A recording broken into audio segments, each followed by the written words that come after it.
Have you ever opened your heart, shared something deeply personal with someone you trust, only to feel a quiet sting of regret afterward? Maybe it was with your grown children, a friend, or even a caregiver. At this stage in life, there's a strong pull toward honesty, to speak your truth, to tell the whole story. After all, haven't you earned that right? But as time goes on, something becomes clear. Not everything needs to be said aloud. Not every thought or memory needs to be placed in someone else's hands. You might share a worry, and suddenly others begin to treat you differently. You mention your savings, and soon you're hearing suggestions, or worse, expectations. It can be unsettling. And more than that, it can quietly chip away at the very thing you've worked so hard to keep, your independence. Isn't it odd how, even in the golden years, one can feel exposed? Vulnerable even from simply sharing too much? That's why today we're going to talk about something truly empowering. The art of knowing what not to say, not to deceive, but to protect. Because peace of mind, healthy family relationships, and personal freedom, they're worth guarding. Let's begin with the first thing many people overlook. Number one, their finances. Financial choices and your right to privacy. There's something profoundly empowering about reaching a stage in life where you no longer feel the need to explain yourself. You've worked hard, saved carefully, made sacrifices along the way, and now the decisions you make with your money, your assets, and your future are entirely your own. Or at least, they should be. But somewhere along the way, especially after turning 60, something shifts. Maybe you casually mention how much you've saved, or you talk about a decision you're considering, like downsizing, updating your will, or helping a family member financially. Suddenly, opinions begin to pour in.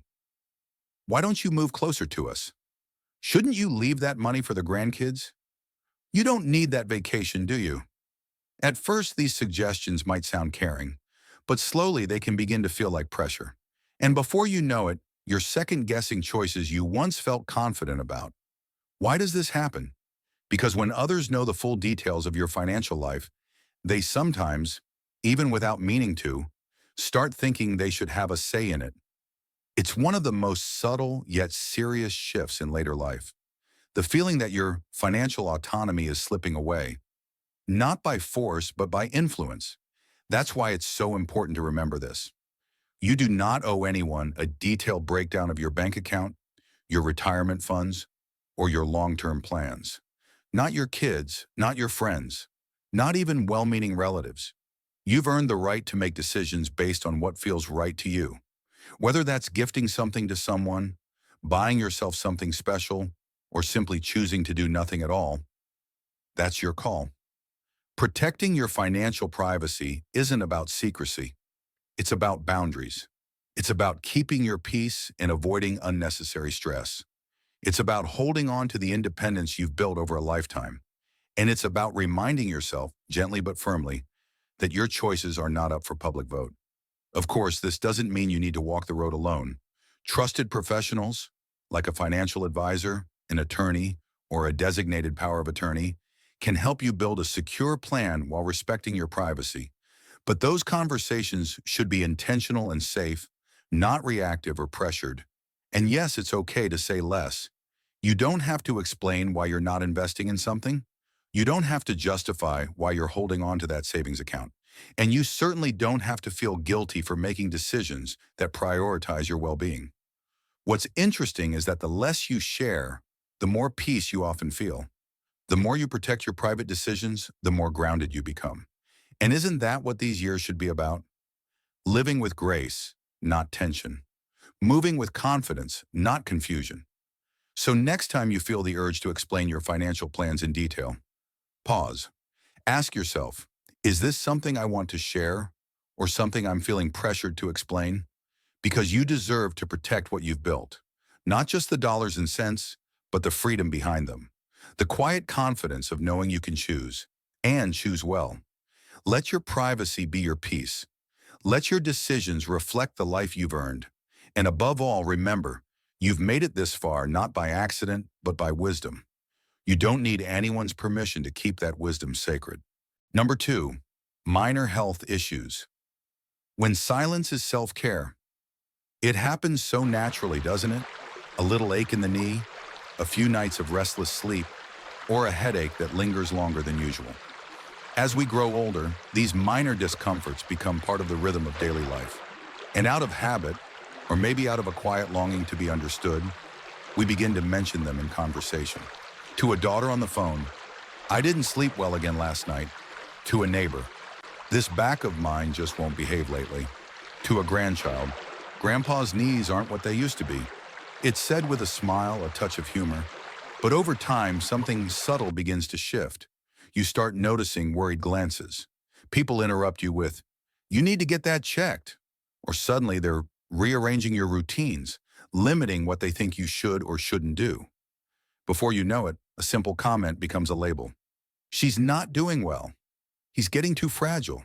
And just like that, your independence starts to slip through your fingers. You see, sharing every ache and pain, no matter how small, may invite more attention than you wanted.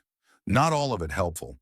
Sometimes it leads to unwanted advice, restrictions, or even decisions being made on your behalf. Maybe it's time for assisted living. We should get someone to stay with you. Isn't it strange? A sore shoulder becomes a reason to question your ability to live on your own. A few bad nights of sleep are suddenly a reason for someone else to manage your schedule. That's why, dear friend, it's okay to pause and choose what to share. Not because you're pretending to be strong, but because you're strong, strong enough to manage, to decide when to speak and when to simply care for yourself in quiet. Of course, serious health concerns deserve attention. You should never ignore something that needs medical care. But there is power in distinguishing between what's urgent and what's simply a part of aging that you understand better than anyone else. You've lived with your body for decades. You know its patterns, its quirks, its moods. You also know when something truly changes and when it's just a passing discomfort.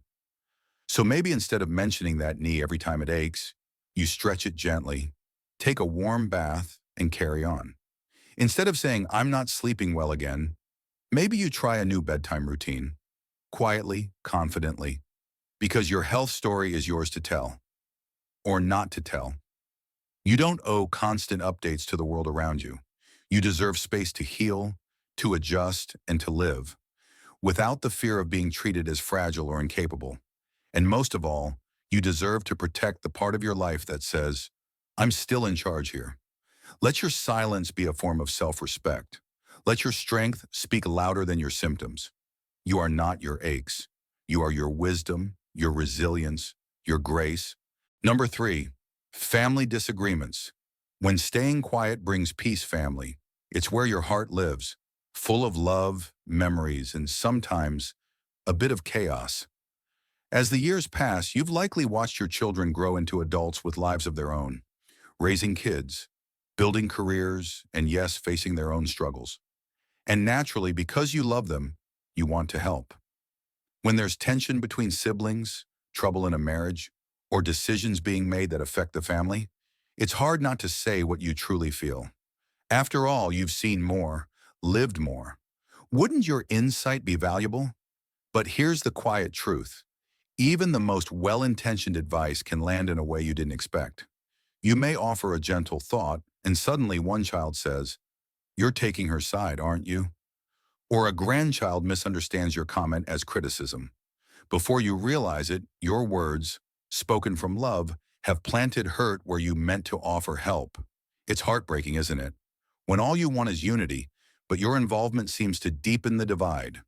That's why at this stage in life, there is tremendous wisdom in knowing when not to speak. Not out of fear, and not because you don't care, but because silence, chosen with grace, can protect your place as a trusted, respected presence in the family. You are the steady tree in the center of the garden. You've weathered seasons, seen storms come and go, but the branches still need space to grow on their own. When conflicts arise about money, parenting, even inheritance, you can choose to listen with love, but hold back the urge to fix. You can trust that the people you've raised will find their own way. And in that trust, you offer something more powerful than any opinion. You offer faith. And oh, how that faith can heal. When you say, I believe you'll figure this out, you're saying, you are strong. You are capable. You don't need me to control this, just to love you through it. That kind of quiet support is a gift. It keeps the doors open. It preserves your role as the one everyone can turn to, not for sides, but for peace. Because in the end, your legacy isn't about solving every conflict. It's about being remembered as the heart of the family, the calm in the storm, the one who loved without judgment.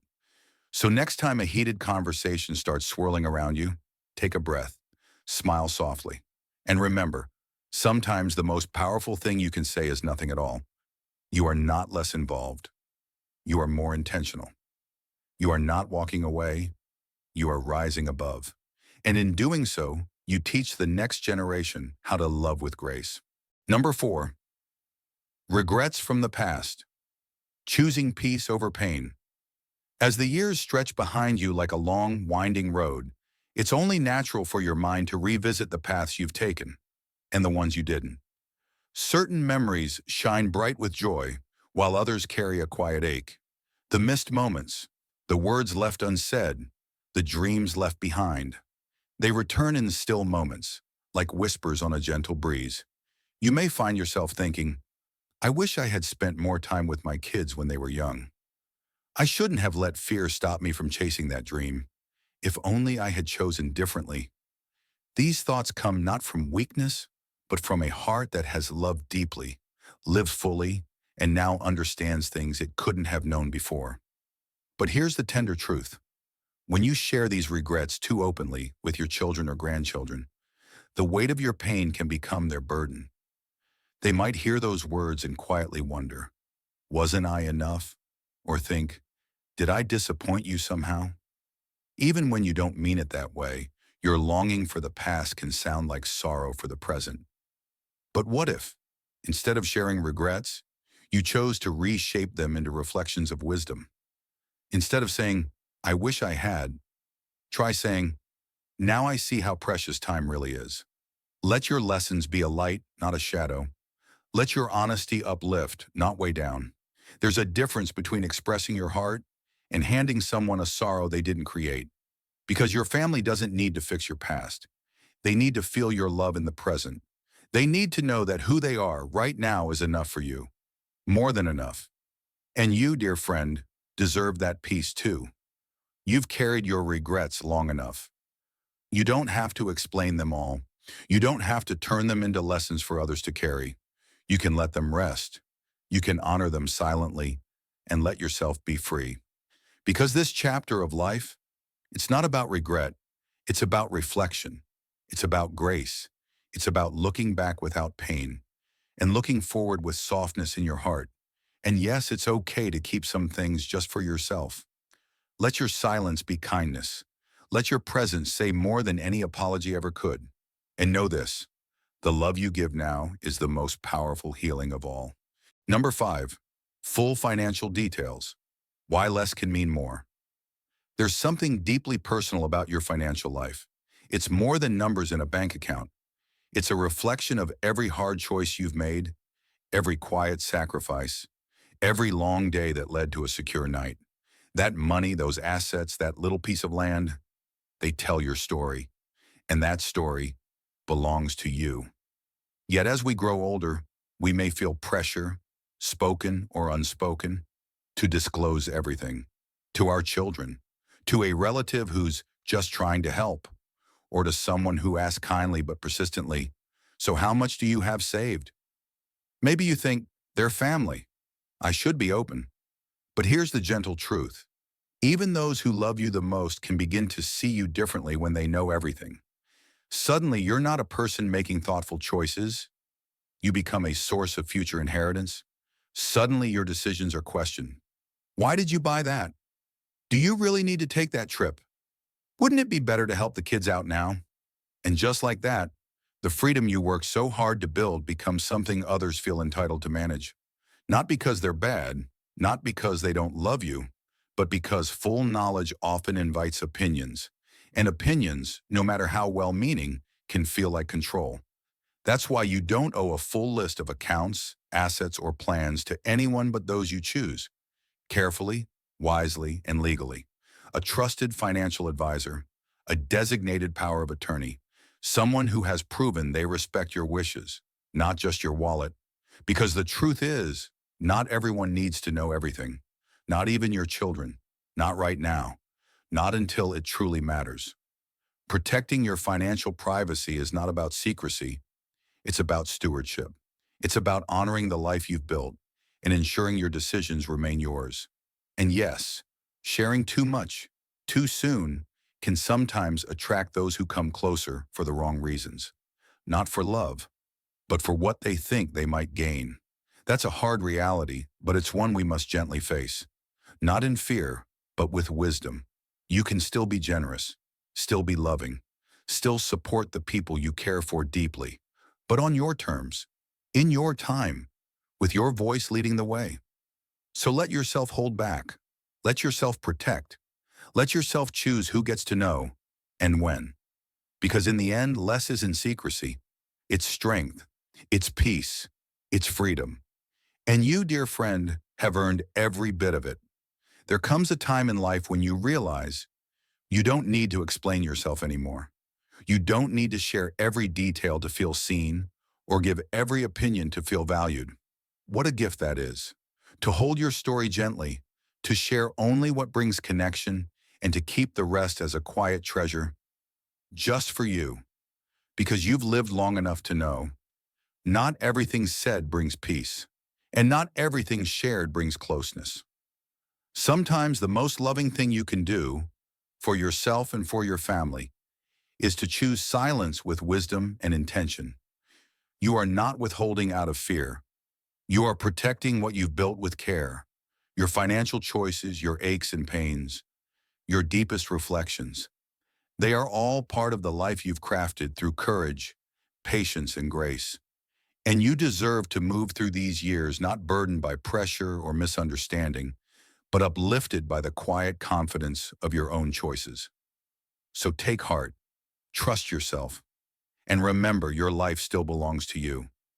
If this message spoke to you today, if it made you pause, smile, or feel seen, I'd be so honored if you'd share it with someone you care about. Leave a comment and let us know what resonated most. And if you haven't already, please consider subscribing to this channel so we can continue walking this beautiful journey together, hand in hand, heart to heart. Like, share, comment, and subscribe. You're always welcome here, just as you are. Until next time, be gentle with yourself and never forget how far you've come.